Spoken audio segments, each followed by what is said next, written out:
Assalamualaikum warahmatullahi wabarakatuh. Perkenalkan, saya Tatia Ramadhani dengan NIM 241101010038. Saya dari kelas A1 Pendidikan Agama Islam. Tujuan saya membuat video ini yaitu untuk memenuhi tugas akhir semester mata kuliah Akidah Islam yang diampu oleh Bapak Abdul Razak SHI MPD. Di sini saya akan menjelaskan isi buku yang berjudul Kuliah Akidah Islam karya Dr. Haji Yunahar Ilyas LCMA. Di sini saya akan membahas 7 materi yang ada di dalam buku ini. Pembahasan yang pertama mengenai pengertian akidah. Secara etimologi atau secara bahasa, akidah berasal dari kata aqada, yaqidu, aqdan, aqidatan yang berarti simpul, ikatan, dan perjanjian. Sedangkan secara terminologi, menurut Hasan Al-Banna, akidah adalah beberapa perkara yang wajib diyakini kebenarannya oleh hati, mendatangkan ketentraman jiwa, menjadi keyakinan yang tidak bercampur sedikitpun dengan keraguan-raguan. Adapun istilah tentang akidah itu ada 5. Yang pertama, iman. Iman yaitu sesuatu yang diyakini dalam hati, diucapkan dengan lisan, dan diamalkan dengan perbuatan. Yang kedua, tauhid. Tauhid artinya mengesahkan Allah Subhanahu wa Ta'ala. Yang ketiga, usuluddin. Usuluddin artinya pokok-pokok agama. Akidah, iman, dan tauhid disebut juga usuluddin karena ajaran akidah merupakan pokok-pokok ajaran agama Islam. Yang keempat, ilmu kalam. Mengapa dikatakan ilmu kalam? Karena banyak dan luasnya dialog dan perdebatan yang terjadi antara pemikir masalah-masalah akidah tentang beberapa hal. Misalnya, tentang orang yang berdosa besar, kafir atau tidak, dan lain sebagainya. Dan yang terakhir, akidah disebut dengan fikih akbar. Fikih akbar artinya fikih besar. Istilah ini muncul berdasarkan pemahaman bahwa tafaqquh fid din yang diperintahkan Allah Subhanahu wa Ta'ala dalam surat At-Taubah ayat 122. Sumber akidah Islam adalah Al-Quran dan Sunnah. Maksudnya, apa yang disampaikan oleh Allah dalam Al-Quran dan oleh Rasulullah dalam sunnahnya wajib diimani, diyakini, dan diamalkan dalam kehidupan. Ruang lingkup pembahasan akidah itu ada 4. Yang pertama, ilahiyat. Ilahiyat yaitu pembahasan tentang segala sesuatu yang berhubungan dengan Allah, seperti wujud Allah, nama-nama Allah, sifat-sifat Allah, af'al Allah, dan lain-lain. Yang kedua, nubuat. Nubuat yaitu pembahasan tentang segala sesuatu yang berhubungan dengan Nabi dan Rasul, termasuk pembahasan tentang kitab-kitab Allah, mukjizat, karamah, dan lain sebagainya. Yang ketiga yaitu ruhaniyat. Ruhaniyat yaitu pembahasan tentang segala sesuatu yang berhubungan dengan alam metafisik, seperti malaikat, jin, iblis, setan, roh, dan lain sebagainya. Dan yang terakhir mengenai ruang lingkup akidah yaitu sam'iyat. Sam'iyat yaitu pembahasan tentang segala sesuatu yang hanya bisa diketahui lewat sam'i atau dalil naqli berupa Al-Quran dan Sunnah, seperti alam barzah, akhirat, alam kubur, tanda-tanda kiamat, surga, neraka, dan lain sebagainya. Pembahasan yang kedua yaitu tentang Allah Subhanahu wa Ta'ala berupa iman kepada Allah. Iman kepada Allah adalah salah satu asas dan inti kaidah Islamiyah. Maka ia adalah pokok dan semua rukun-rukun iman dihubungkan kepadanya. Dari ajaran dasar timbunlah bagian-bagian dan rukun-rukun iman yang lain. Beriman kepada Allah adalah beriman pada yang gaib, dan beriman kepada yang gaib memerlukan dalil-dalil yang rasional untuk membuktikan kebenaran keimanan itu. Macam-macam tauhid itu ada 3. Yang pertama, tauhid rububiyah. Secara etimologi, kata Rabb memiliki arti menumbuhkan, mengurus, mengatur, memperbaiki, mencipta, dan lain-lain. Secara terminologi atau secara istilah, Tauhid rububiyah adalah meyakini hanya Allah lah yang bisa melakukan yang menjadi kekhususannya, seperti menciptakan makhluk, mengatur, memberi rizki, menghidupkan, dan mematikan. Yang kedua, tauhid uluhiyah atau ilahiyah. Kata ilah berasal dari kata alaha yang memiliki arti tentram, tenang, lindungan, cinta, dan sembah. Tauhid uluhiyah adalah meyakini hanya Allah lah yang berhak diibadahi. Tidak boleh mempersembahkan peribadatan kepada selainnya. Dan yang ketiga yaitu tauhid asma wa sifat. Tauhid asma wa sifat adalah keyakinan tentang keesaan Allah Subhanahu wa taala dalam nama dan sifatnya yang terdapat dalam Al-Quran dan hadis, dilengkapi dengan mengimani makna-maknanya dan hukum-hukumnya. Pembahasan yang ketiga mengenai malaikat. Secara etimologi, kata malaikat adalah bentuk jamak dari malak, berasal dari masdar al-alukah, artinya arisalah, misi atau membawa pesan. Secara terminologi, malaikat adalah makhluk gaib yang diciptakan oleh Allah Subhanahu wa taala dari cahaya dengan wujud dan sifat-sifat tertentu. Nama dan tugas malaikat yang wajib diimani itu ada 10. Yang pertama, malaikat Jibril. Malaikat Jibril yang bertugas menyampaikan wahyu kepada para nabi dan para rasul. Yang kedua, malaikat Mikail. Malaikat Mikail bertugas mengatur hal-hal yang berhubungan dengan alam, seperti meniupkan angin atau menempaskan angin, menurunkan hujan, dan pembagi rizki. Yang ketiga, malaikat Israfil.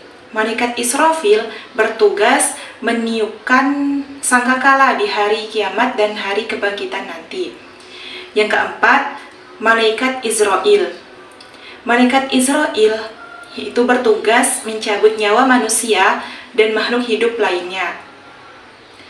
Malaikat Raqib dan malaikat Atid bertugas mencatat amal perbuatan manusia, baik dan buruknya.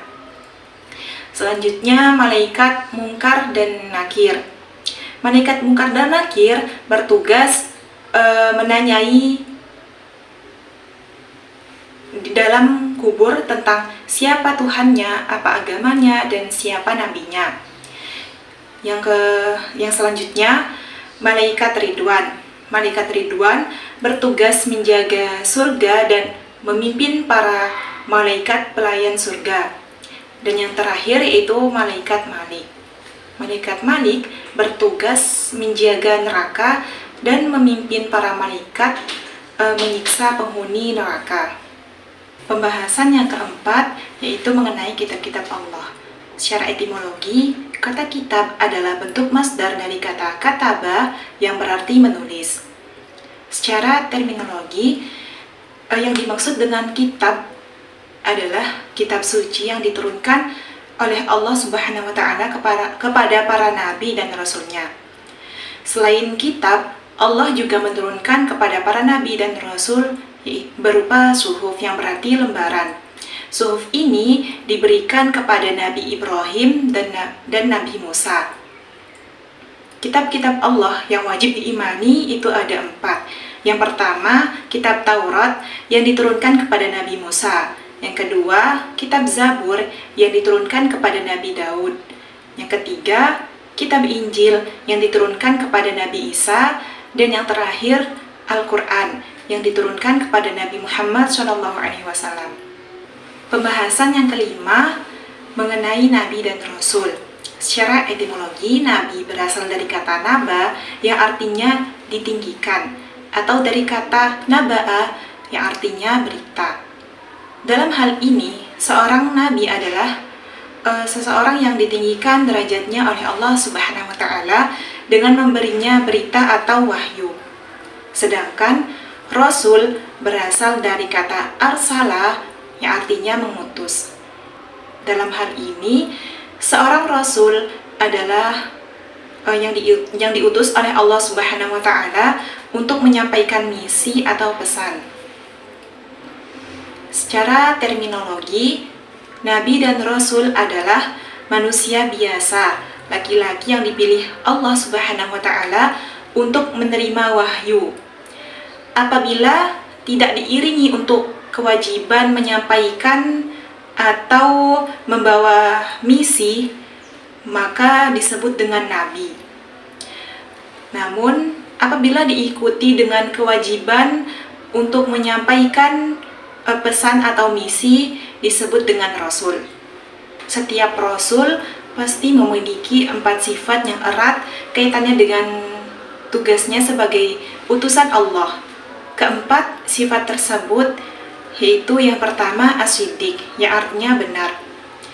Maksudnya, Nabi dan Rasul selalu berkata benar, tidak pernah berdusta dalam keadaan bagaimanapun.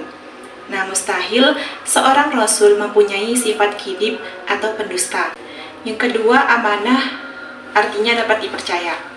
Seorang Rasul selalu menjaga dan menunaikan amanah yang diberikan oleh Allah Subhanahu wa taala.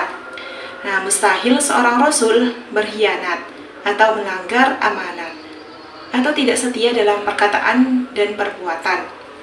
Yang ketiga, tabligh atau menyampaikan. Seorang rasul akan menyampaikan apa saja yang diperintahkan oleh Allah Subhanahu wa taala. Mustahil seorang rasul bersifat kitman atau menyembunyikan wahyu Allah. Yang terakhir yaitu fatonah, artinya cerdas. Seorang rasul memiliki tingkat kecerdasan yang tinggi, pikiran yang jernih, penuh kearifan dan kebijaksanaan. Mustahil seorang rasul bersifat baladah, artinya bodoh. Pembahasan yang keenam mengenai hari akhir. Yang dimaksud dengan hari akhir adalah kehidupan yang kekal sesudah kehidupan di dunia yang fana ini berakhir, termasuk semua proses dan peristiwa yang terjadi pada hari itu, dimulai dari kehancuran alam semesta dan seluruh isinya, serta berakhirnya seluruh kehidupan. Nah, setelah berakhirnya seluruh kehidupan, lalu kebangkitan seluruh umat manusia dari alam kubur yang disebut dengan Yaumul Ba'ats. Selanjutnya, dikumpulkannya seluruh umat manusia di padang mahsyar yang disebut dengan hari hasyar. Setelah berkumpulnya di padang mahsyar, lalu perhitungan seluruh amal perbuatan manusia di dunia yang disebut dengan Yaumul Hisab. Setelah perhitungan seluruh amal manusia, lalu penimbangan amal perbuatan untuk mengetahui perbandingan amal baik dan amal buruk. Nah, yang terakhir yaitu hari pembalasan atau yang disebut dengan Yaumul Jaza. Tanda-tanda hari kiamat. Tanda-tanda hari kiamat itu ada tanda-tanda hari kiamat yang kecil maupun yang besar.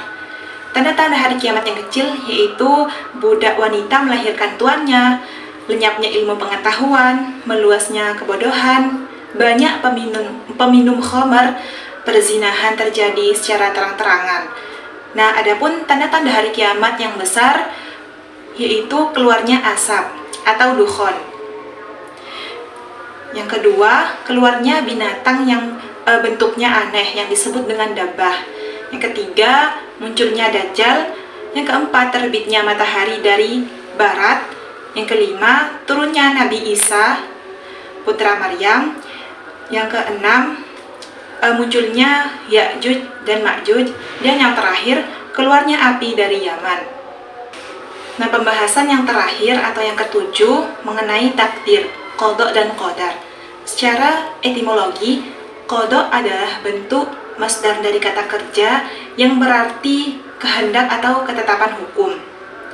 Dalam hal ini, qada adalah kehendak atau ketetapan hukum Allah Subhanahu wa taala terhadap segala sesuatu. Sedangkan qadar secara etimologi adalah bentuk masdar yang berarti ukuran atau ketentuan. Dalam hal ini, qadar adalah ukuran atau ketentuan Allah Subhanahu wa taala terhadap segala sesuatu. Secara terminologi, qada dan qadar adalah segala ketentuan, undang-undang, peraturan dan hukum yang ditetapkan secara pasti oleh Allah Subhanahu wa taala untuk segala yang ada yang mengikat antara sebab dan akibat segala sesuatu terjadi. Takdir itu ada dua, yaitu takdir mubram dan takdir mu'allaq. Takdir mubram yaitu takdir yang sudah ditetapkan oleh Allah dan tidak dapat diubah. Contohnya usia, kematian, dan jodoh. Manusia tidak memiliki peran dalam mewujudkannya. Yang kedua, takdir mu'allaq. Takdir mu'allaq yaitu takdir yang masih dapat diubah melalui usaha doa dari manusia. Contohnya adalah kesehatan, kepandaian, rezeki, dan kesuksesan.